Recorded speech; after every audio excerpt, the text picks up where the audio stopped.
Emma and I looked at why most riders can produce more power on climbs or on the flat, but how the same rider can rarely produce the same power for the same effort on both terrains. Yeah, one explanation was that the greater inertia that comes from riding at faster velocities, i.e. on the flat, changes the way you transfer power from your legs to the pedals.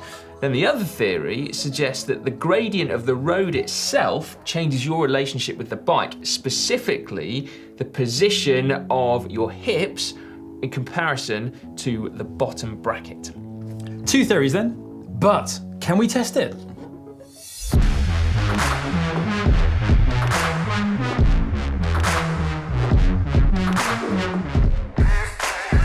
It's not going to be the glasses that do it actually, but this being the Leomo Type R. Now they got in touch with us to ask to see if we wanted to use this little gadget to do some science. Now, as you know, we need all the help we can get. So the answer was a resounding yes. Thank you very much. Now, what this is firstly 5 little wireless sensors that attach to various parts of your body and then give you motion tracking data in real time, firstly displayed on this head unit, but then of course also saved for further analysis later on. So it's kind of like a supercharged version of something you might find in a really advanced bike fit, but you can use it at home and take it outside into the real world in all sorts of conditions. Yeah, so you could use it, couldn't you, to analyse your position, maybe check out your time trial bike position, all sorts of stuff really. But in this case, it's going to allow us to keep a very close eye on our body position, our technique, whilst riding at VO2 max, so full gas, both on the flat and on climbs, outdoors in the real world, but firstly simulated indoors. Does this mean we're going to get some really cool graphs? Lots of graphs. Yes, but everyone it loves is graphs. going to hurt first. So firstly, what's the protocol? How do we use this to analyse how we produce power on the climbs or on the flat? We will start with a warm-up and then ride at 420 watts on the flat for 5 minutes. Ease off and then ride at 420 watts again for 5 minutes on a climb. Outdoors, it's fairly simple. We will find a flat road and we will find a climb. But indoors, how do you simulate gradient? Well, fortunately, it's just got a whole lot easier because Wahoo very kindly sent us one of their new kicker climbs, which does exactly that, right up to gradients of 20%. As you can see, it angles the bike, but it also changes the resistance at our smart trainer at the back. In this case, it's a Wahoo kicker.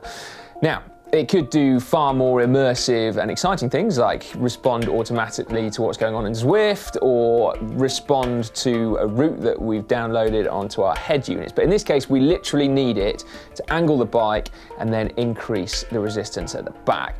And that increased resistance is going to affect the inertia because we'll be using much, much harder gears when we're riding on the flat. And so that's going to get that really weighty flywheel turning faster to generate that inertia.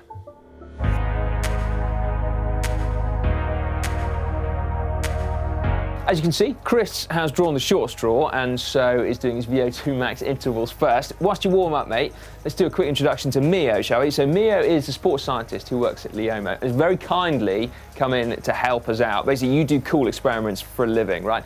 So in this case, the 5 sensors that we've got on Chris, can you talk us through what each one is going to tell us? So maybe starting with the sacrum one? Yep, so Chris is wearing a sacrum sensor, which measures his sacrum angle, as well as it tracks the motion, the left-right rocking motion on the saddle, and it also outputs the rotation motion on saddle as well. The rotation is about his central axis. And then he has 2 thigh sensors, left and right, which measures the range of motion, minimum and maximum of how far the thighs travel up and down.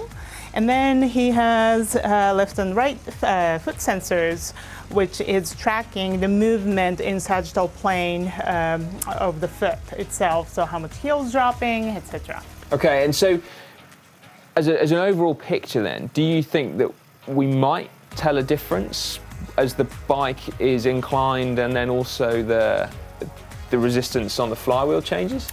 Yeah, so the incline difference, whether he's doing the flat or simulated climbing, that may show up on his pelvic rocking and pelvic rotation. I've seen that case before. Okay. And with the resistance on the flywheel, if the inertia is significantly different, then that might translate to Chris pedaling slightly different, and that would show up as a motion indicator through his foot sensors. Okay, so fingers crossed then, if there is a difference between climbing and riding on the flat, then the foot sensors should pick up different pedaling technique, and then the sensor on his sacrum could well show up, again, a different pedaling technique, but from the top as opposed to the bottom.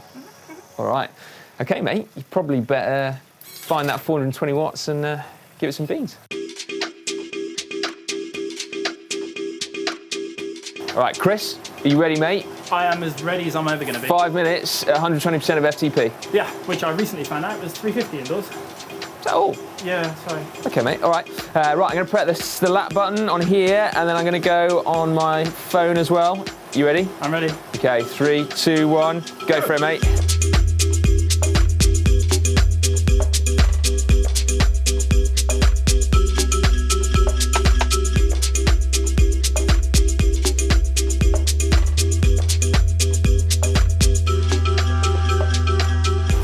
What a legend. Come on, mate. Good effort, dude. Good effort. Ready? There he goes.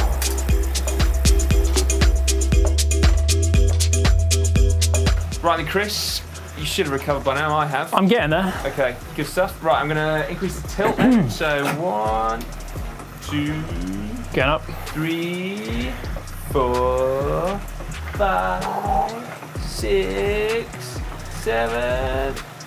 Oh, I'm slowing down. I'm changing gear. There we go. Right, so 8% gradient simulated. You ready? I feel heavier than I did a minute ago. Good stuff, mate. Okay. You ready with the lap? Yep. Okay, 3, 2, 1, go.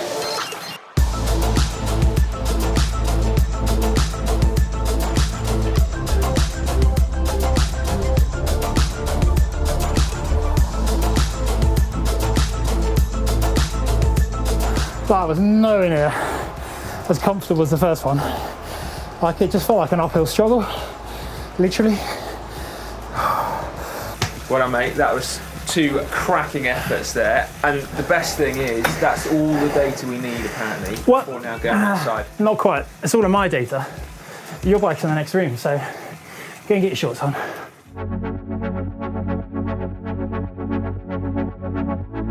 All right then, Chris, let's do this. 0%, 5 minutes. What was yours? 420? 4:31 actually, Si, in the end.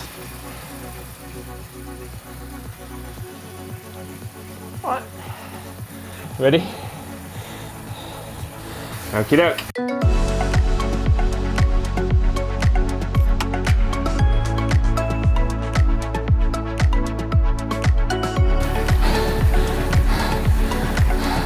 Three, 2, 1, stop. Good work, Si. That looked enjoyable. Love it.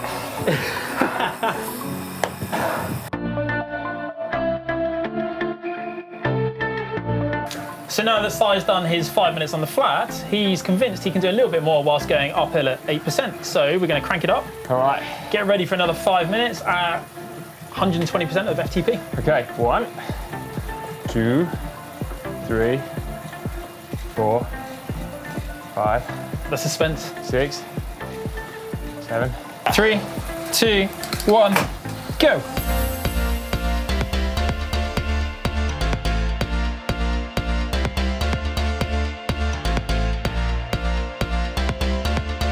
Three, 2, 1. Good work, Si. Right, well that's test number 2 done. Si's going to spin and catch his breath, and then we're going to go over to the other side of the room and check out the results.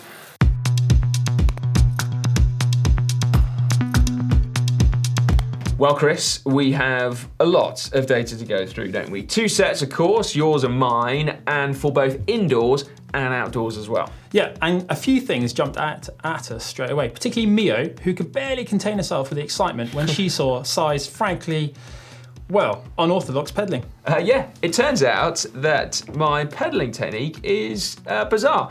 Very asymmetric, not in terms of the power output, which left and right balance was still 50-50, but it basically seems that my left leg and my right leg do completely different things. So actually we've got 3 data sets, haven't we? We've got Chris's, and then we've got my left side and my right side.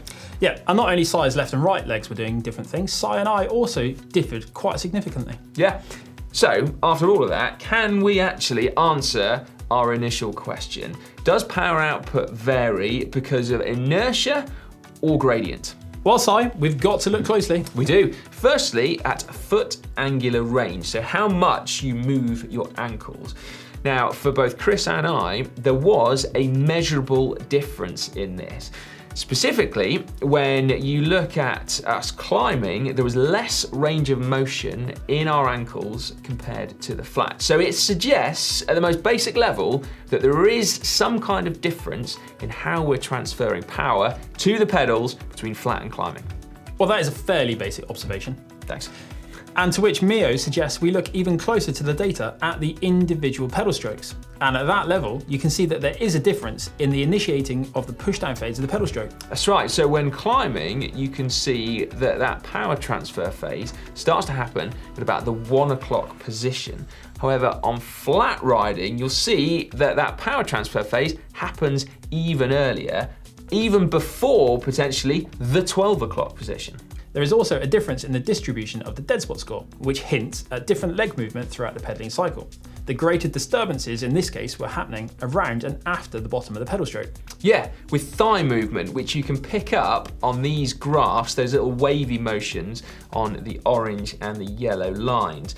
Now, those were consistent between indoors and outdoors, but there were a few very interesting discrepancies between riding indoors and outdoors, away from our original question, if you permit us a slight tangent, just for a minute. Pelvic rotation actually decreased when outside, primarily because the bike was no longer mounted to a rigid, well, turbo trainer. However, pelvic rock, so the fore and aft movement, that did actually increase. Yeah, there we go. The first one, you could kind of understand because, as you say, the bike's not being held underneath you, but the second one, that's just kind of weird. Anyway, back to our original question, although sticking with pelvises just for one moment. One thing that was consistent between indoors and outdoors, but that varied between flat and climbing, was the pelvic angle. So when riding on the flat, there was a lower pelvic angle, i.e. your pelvis was closer to horizontal than when climbing. Now you would think, wouldn't you, that if you angle the bike, then the pelvic angle also increases. But remember, an 8% gradient actually only equates to an angle of about 4 degrees, which was, admittedly, the exact same difference in myself, but less than the 7 degrees that we measured on Chris. Although, potentially that's just due to you trying to get more aero on the flat and therefore having a rotated pelvis compared to a different climbing position. Yeah, that would make good sense because naturally, when you're going fast on the flat, you do try and tuck out the wind a bit. Yeah, and naturally, on an indoor trainer, when going fast, you still get aero. Yeah. So, what does it all mean? Well, we can see that as the gradient increases, the way we ride our bikes changes. But gradient alone is not the reason, because we know the gradient increase was only equatable to 4 degrees. That's right, and one of the most significant differences, the power delivery initiation, was between 1 o'clock and 12 o'clock, and that of course equates to 30 degrees. When you combine that with the change in the dead spot scores, it suggests, to us at least, you'll hopefully let us know in the comment section what you think, that the changes were not due to gradient, but something else. Something else, something like inertia? Something like inertia. Chris, I think we just did science. Yes! Boom! Oh, Yes. Feels good doing science, Si. Yeah, we should do more science. Do I get a badge for doing science? You can wear the glasses if you like. Oh, We would just like to say, genuine, big thank you to Leomo for their help with this. Hopefully, we'll be able to use this to do some more science in the near future. Now, if you would like to see that video where we mentioned earlier about Chris and Emma going through the existing studies and the existing literature into this, then please make sure you check that one out. and give us a big thumbs up before you do.